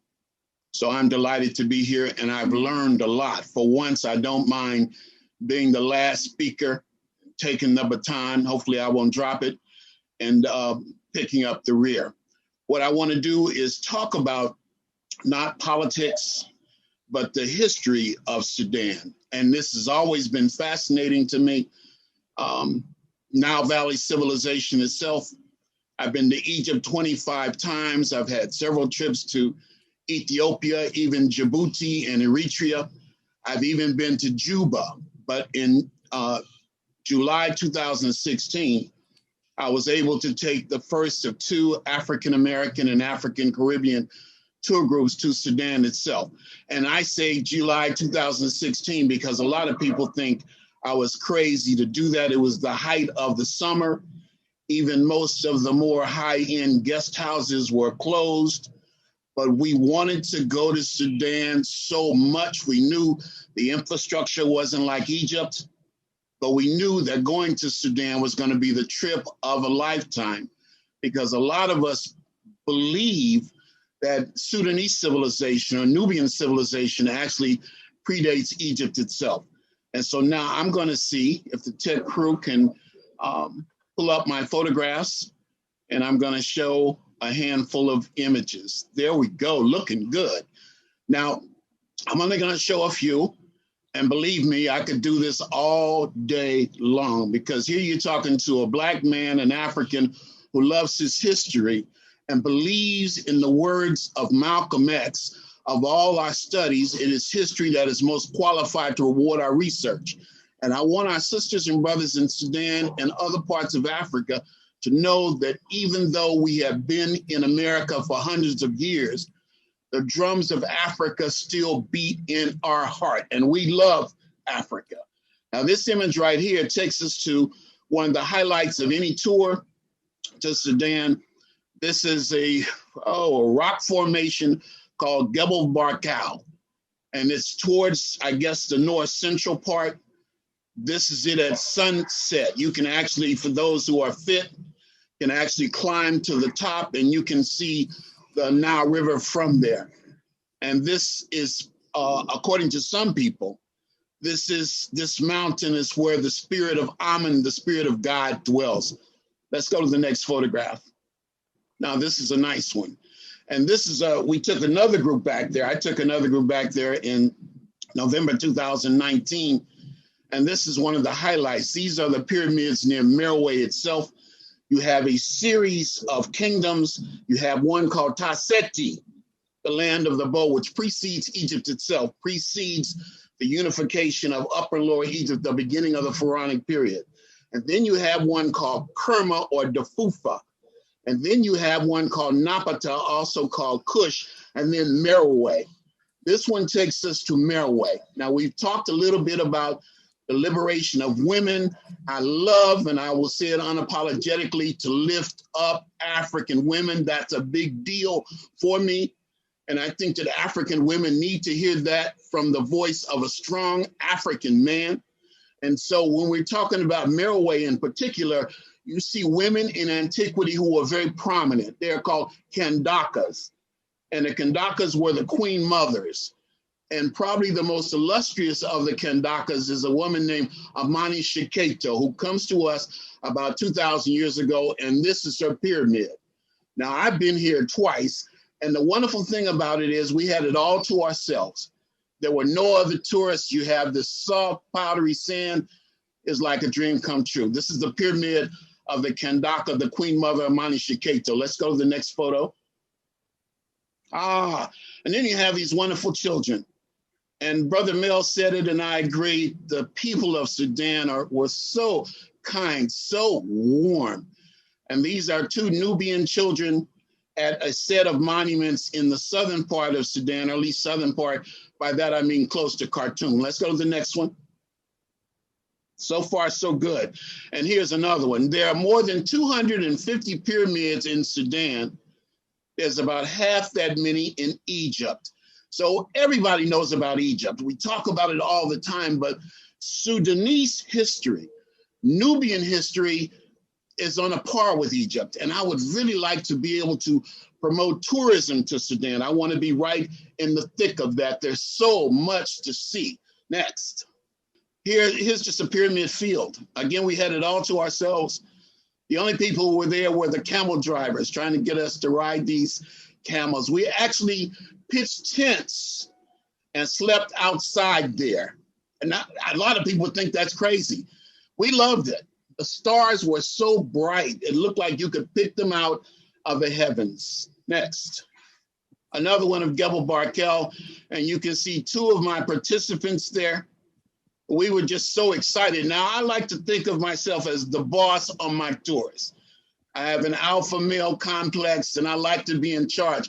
On this tour, people were so excited that as soon as we pulled up, they forgot about Runoko, Rashidi, and just went on about their business. One brother was so excited that he talked to the attendants of this particular monument and let him spend the night there. We had to go get him the next day. He was crying because he didn't want to leave. Next.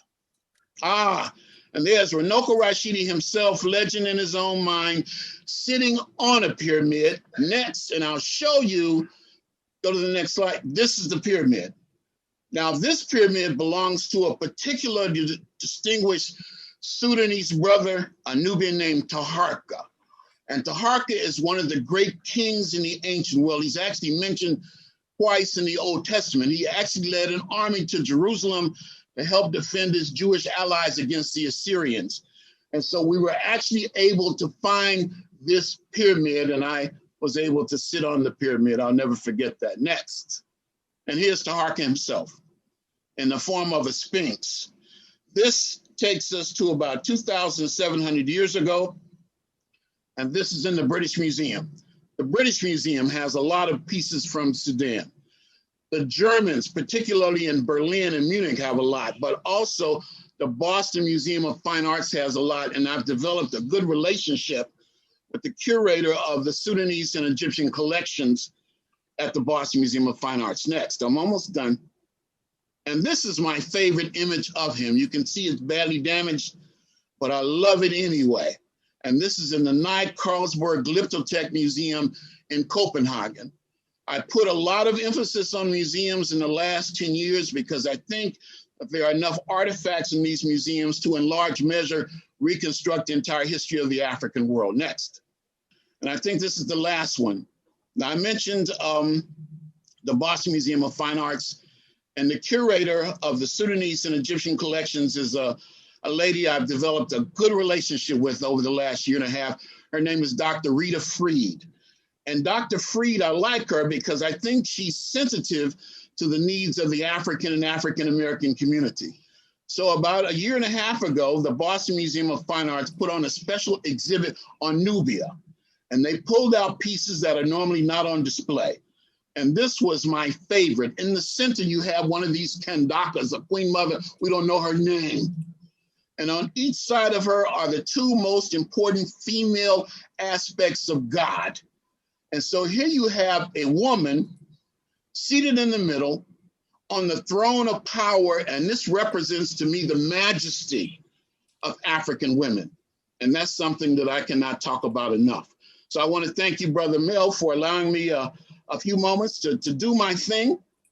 As you can see, I enjoy my work immensely, and it's just been an honor to partake in this illustrious gathering. Thank you so much. As we say in the Pan-African world, Ashe. Ashe. I'll take a few questions because we only got about 10 more minutes left. Now, I want to give each ambassador a chance to have a final response. But one of the questions is, what is the role of artists, musicians, and filmmakers during this transitional period, and what type of content is needed to bring value at this time? Another question is directed to General Ward.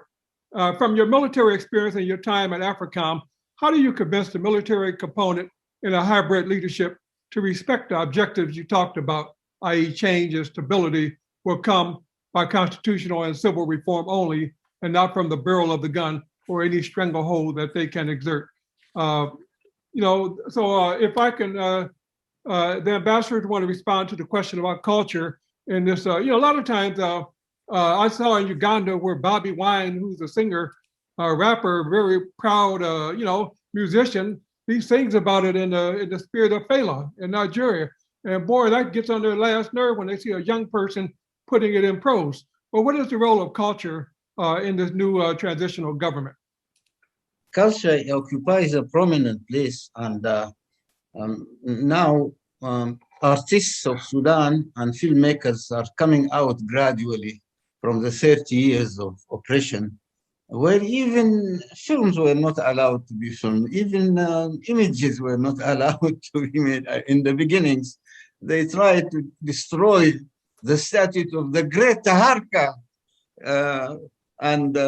Well, thank God it is still there. No, just briefly, because we don't have a lot of time. The two most significant happenings now is that we have two prominent films by our young screen filmmakers. One of them is now on the list of Oscars. This coming year, the short new films of the Oscar on the 25th of April, and it is one of those candidates. And we hope that we'll have the support of the diaspora for that film, which for the first time is put on the Oscar list. The second one is A Handful of Dates, which has been based on a short story of the late Tayyip Saleh, the prominent writer Tayyip Saleh, made also by 3 or 4 of our young, women and men. And that also shows you how we now give interest to film. We are not doing enough. I recognize that we are not doing enough, but this is just starting to emerge, and I'm sure very soon we'll have a very strong cultural movement. Thank you very much. Thank you very much. General Ward. Okay, thank you very much, Mel. And quickly, again, wonderful presentation, Dr. Rashidi. That was fantastic, sir. Two things quickly. Firstly, militaries that have outlived their usefulness need to go away. Now, how does that happen? It's certainly easier said than done, but education so that those who come in, the younger set, understand how the proper role is that they leave. Those that have been around too long, they are incentivized to leave and leave in a way so that they don't continue to make trouble. Now, some don't want to hear this, but in some cases it requires some sort of a compensation package that satisfaction so they will then go away, but they cannot be around to continue to make trouble with respect to trying to stay in control in a way that causes the entire system to be disrupted. So they retire, they go away, they aren't given roles, and then those who are more enlightened, if you will, are allowed to be put in leadership because they are trained, they understand proper roles, and they are professionals who understand that based on the constitution of their nations, to protect their people is the ultimate responsibility. And when you continue to advocate for that, most of these women and men understand that, and they want to do the right thing for their people if in fact they have taken their oath to heart, to protect and serve their people and to protect their sovereignty with respect to their people to live and grow and flourish. So they get demobilized. Those that are set in ways are too old to serve. The time has come. They retire. They go away, but in a way such that they don't continue to make trouble. And then you have a younger set, a newer set, who are in step with the will of the people and do things to support the people, to allow their freedoms, to support civil society, to support democracy, democratic governments in ways that militaries are to doing it, and to respect the civilian leadership with whom they have to report based on the role of the people having elected them as their leaders. Thank you very much, General. I have one more question I want to get in, then we're going to move to closing, is about corruption. Now, corruption can take hold all kinds of ways. And what some of the people are saying, like a lot of the military leaders own private, they're selling to themselves. What is Sudan's strategy to address corruption? It's certainly nothing that you could turn a switch on and make happen overnight, because some of it people don't even realize they were corrupt. Any comments on that, Ambassador Abusala or Sati? Yeah, well, corruption is a cancer. Corruption is a cancer. And our policy is that, well, I mentioned this in the presence of a cancer expert. By the way, Dr. Salma, I am a cancer survivor. Lymphoma and colon cancer. So I know what cancer is. And I know what chemotherapy is. And I appreciate the work that you are doing. So I say it with somebody who knows what cancer is all about, because I have it in my own body. And thank God now for the last 11 years, I had, been on the mission. But anyway, if we do not combat cancer, if we do not weed out cancer from our society, there will be no progress in Sudan or in Africa. This is really, really what has been killing us. It takes various manifestations, as you rightly said. It's a financial cancer, economic corruption, economic, political, moral, social, cultural, ethical, all these things need to be weeded out. And the way to do it is zero tolerance of cancer. Those countries of Africa who have made it, like Rwanda, like Ethiopia, to some extent, they had this policy for so many years, for the last 20 years, something, zero tolerance of cancer. So that's our objective now. We are putting in place those mechanisms that will fight cancer and combat cancer here, and I hope that we'll get there. While I have the word on culture, I forgot to mention things, and to reinforce what Runoko has said. I am in contact with Rita Farid of the Boston Museum, and she's doing a great job.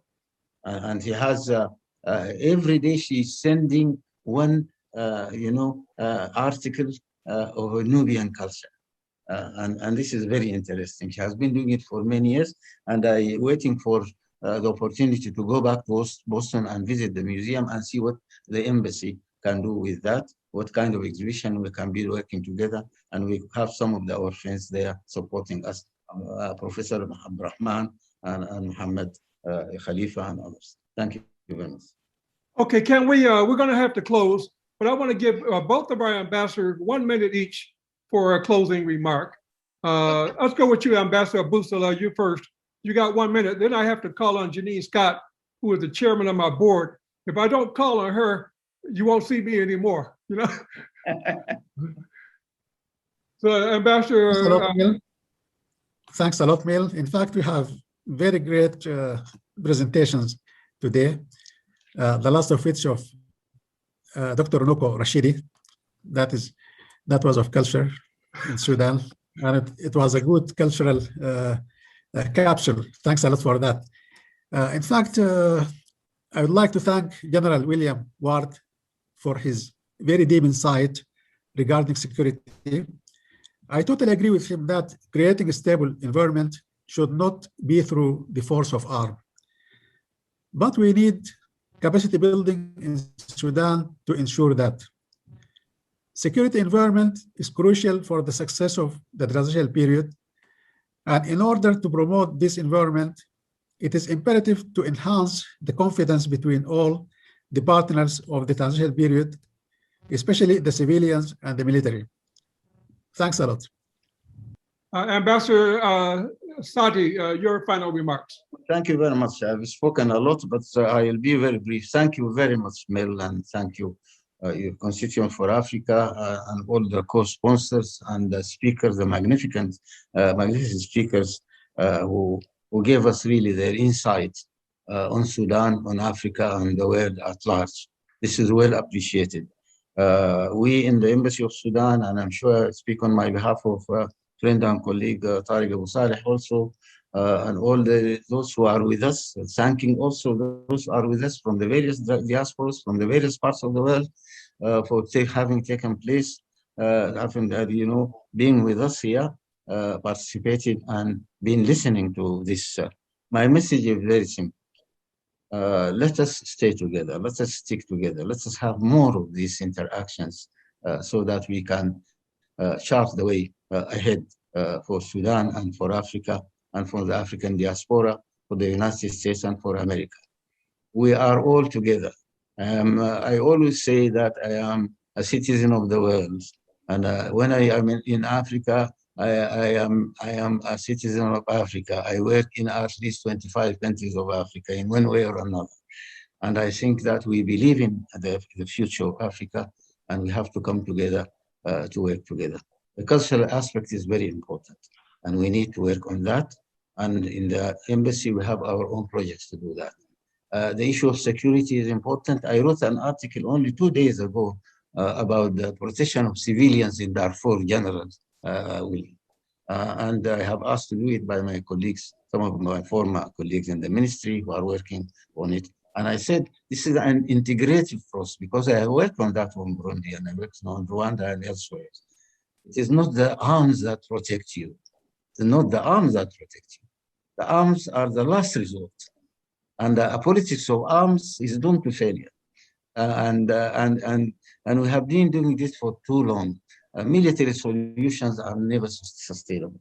We need socio-economic, cultural, and political solutions. And if the people are satisfied, your best protection is to see to it that your own people are satisfied. And then you are not going to need any guns. You can just put the guns on the cupboard. Thank you very much. Ashe. Let's have our final remark from Janine Scott, who is the chair of the board of the Constituency for Africa. And technically, she's my boss. So, Janine, why don't you close us out? No, Mel, we've been colleagues for many, many years.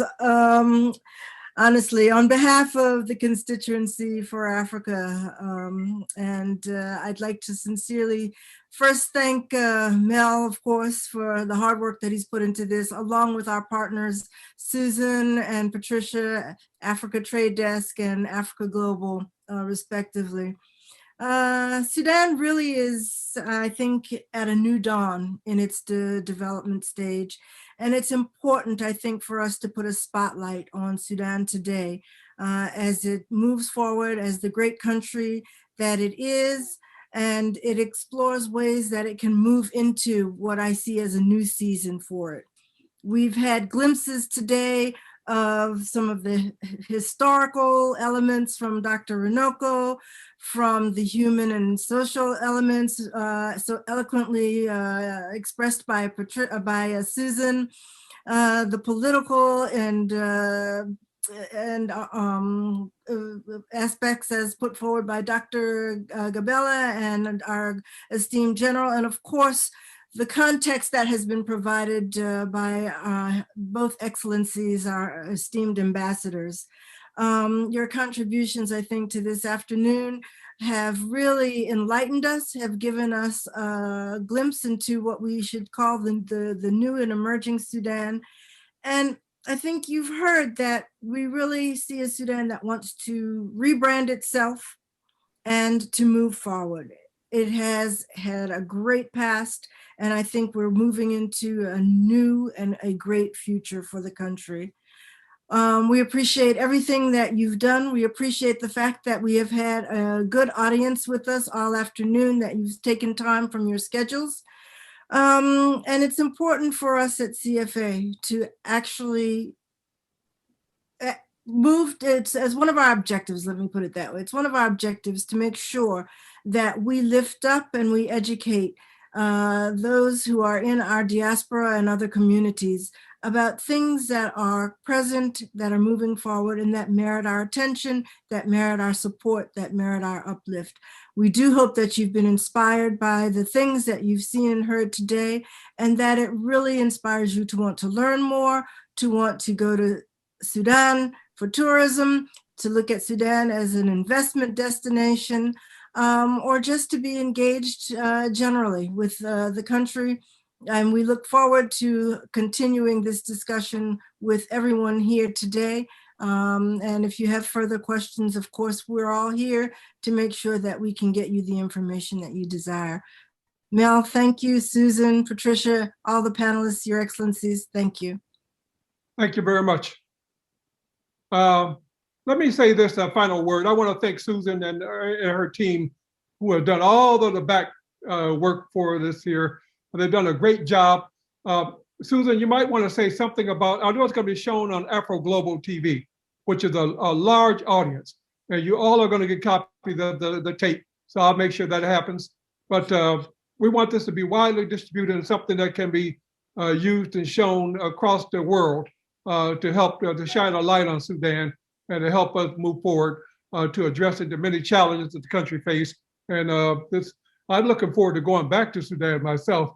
I have been to the pyramids and it's mystical. I need to stay there overnight though. I will say, boy, I need to get myself a cot and sleep under those pyramids. Maybe I can understand a little bit more about the world afterwards. So thank you all very much for participating and we look forward to the follow-up. Thank you very much. Thank you very much.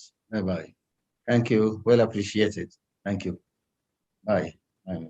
It was a pleasure.